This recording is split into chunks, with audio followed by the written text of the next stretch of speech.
নমস্কার, আমি ডক্টর অনুতোষ চক্রবর্তী, একজন কনসালটেন্ট হোমিওপ্যাথ। আজকে আইবিএস নিয়ে একটি টপিক রেখেছি। আইবিএস অর্থাৎ ইরিটেবল বাউল সিনড্রোম।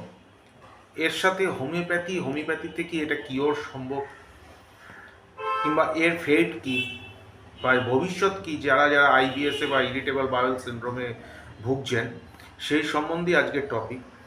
অনেকেই বিভিন্ন সময় আমার প্রশ্ন করেছেন, ফেসবুক, ইউটিউব, এইসব অনেক জায়গায় প্রশ্ন করেছেন আইবিএস সম্বন্ধে কিছু বলতে, বা আইবিএস নিয়ে কিছু কি এর সাথে হোমিওপ্যাথিতে কি এ সেরে যায়, এই ধরনের অনেক প্রশ্ন করেছেন।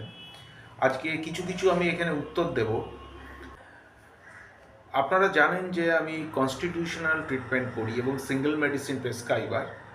তাই আমি যে কোনো ডিজিজই আসুক না কেন, IBS is a chronic disease, অর্থাৎ পুরাতন রোগ। আইবিএস হঠাৎ হয় না। এই ধরনের রোগগুলি আমি ট্রিটমেন্ট জেনারেলি করি। আর হোমিওপ্যাথিতে কজেশন ভিত্তিক ট্রিটমেন্ট হয়, যেখানে সিঙ্গেল মেডিসিন প্রেসক্রিপশন হয়, সেখানে অনেক সাইন সিমটম নেওয়া হয়। সুতরাং হোমিওপ্যাথিতে এটা সেরে যাওয়ার চান্স অনেক বেশি। সম্বন্ধে একটু বলার পরে আমি আবার এই টপিকে ফিরে আসব, এই পারপাসে ফিরে আসব কিভাবে সেটা সম্ভব। আইবিএস, ইরিটেবল বাউল সিনড্রোম, এটা প্রথম কেন হয়? অনেকগুলো ছোট ছোট কারণ আছে, আবার কিছু আননোন কজও আছে, অজানা। আমরা যেমন ধরুন ডায়েটারি হ্যাবিট, অর্থাৎ আমাদের অসময় খাদ্যাভ্যাস, বিশেষ করে যারা চাকুরিজীবী, কিংবা যারা আজকে এই সময় খাচ্ছে কালকে ওই সময় খাচ্ছে, অনেক সময় এমটি স্টম্যাক থেকে যাচ্ছে, বিভিন্ন কারণবশত এটা হয়ে থাকে। মেন্টাল অ্যাংজাইটি, মেন্টাল টেনশন, দীর্ঘদিন ধরে মেন্টাল টেনশন, অ্যাংজাইটি এগুলো চলে অনেকের মধ্যে। চাকরি করার সময়, বিশেষ করে আইটি সেক্টরগুলোতে কাজের চাপ এত বেশি থাকে যে তাদের খাওয়ার টাইমটা ঠিক মতো সময় থাকে না। নট অনলি দ্যাট, তাদের বাড়িতেও কাজ করতে হয়, সুতরাং ঘুম কম হয়। এই বিভিন্ন কারণে তাদের খাদ্যাভ্যাস বা ডায়েটারি হ্যাবিটটা চেঞ্জ হয়ে যায়।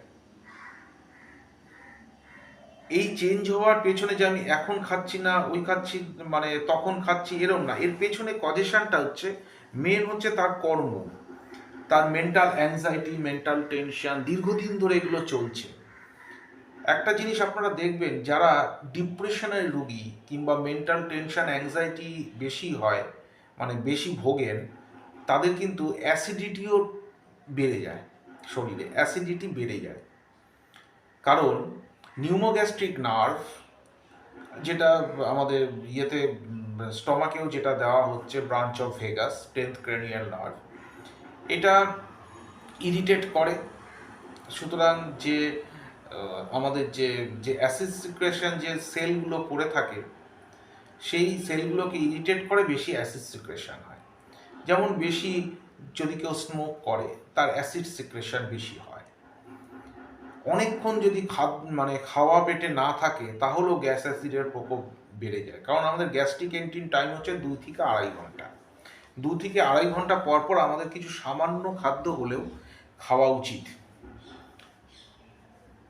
এইবার ব্যাপার হচ্ছে যে আইবিএস, তাহলে ইরিটেবল বাউল সিনড্রোম মেন কজেশনগুলো এরকমই প্রায়। এছাড়াও রয়েছে কিছু ইন্টেস্টিনাল, যাদের দেখা যাচ্ছে, যাদের ফুড পয়জনিং, মানে যারা স্ট্রিট ফুড বেশি খেয়ে থাকে, তাদের বারবার রেকারেন্ট ডায়রিয়া, কনস্টিপেশন এগুলো হচ্ছে, অর্থাৎ ব্যাকটেরিয়াল ইনভেশন হচ্ছে।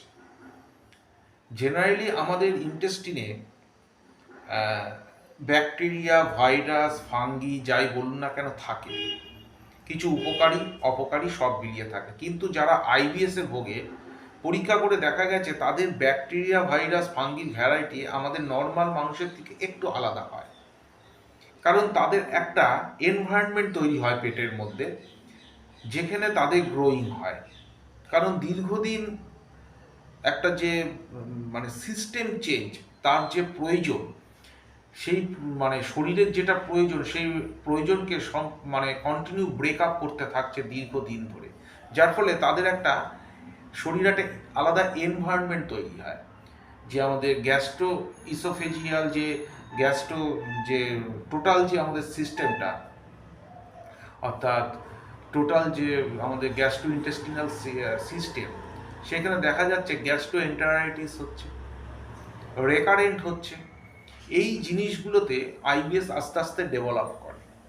আমরা বুঝবো কী করে? এবার আসছি আমরা বুঝবো কী করে। প্রথম হচ্ছে একটা অ্যাবডোমিনাল পেন। কীরকম পেন? ক্র্যাম্পিং পেন, যেটা প্রায়ই দেখা যায় সেই সব পেশেন্টদের, প্রায়ই দেখা যায় abdominal cramp. Number 2, full of gas, সবসময় যেন পেটটা গ্যাসে ফুলে রয়েছে। নাম্বার 3, কখনো কখনো নশিয়া ভমিটিং হতে পারে, নাও হতে পারে, এটা কোনো এসেনশিয়াল সিমটম নয়। কিন্তু ডায়রিয়া বা কনস্টিপেশন যাদের আইবিএস আছে তাদের মাঝে মাঝে ডায়রিয়া এবং কনস্টিপেশন দেখা যায়। IBS C and IBS D, IBS C and IBS D, এই দুটো। কেউ আছেন? একটু বসুন, আপনাদের মধ্যে একটু দেরি হয়ে গেছে, একটু বসুন। ঠিক আছে, আমি একটা আইবিএস সম্বন্ধে বলেই যাব। তো IBS C, irritable bowel syndrome, constipation, patient এসে গেছে, irritable bowel syndrome, constipation, irritable bowel syndrome, diarrhoea, এই দুটো জায়গা আসতে পারে, যার ফলে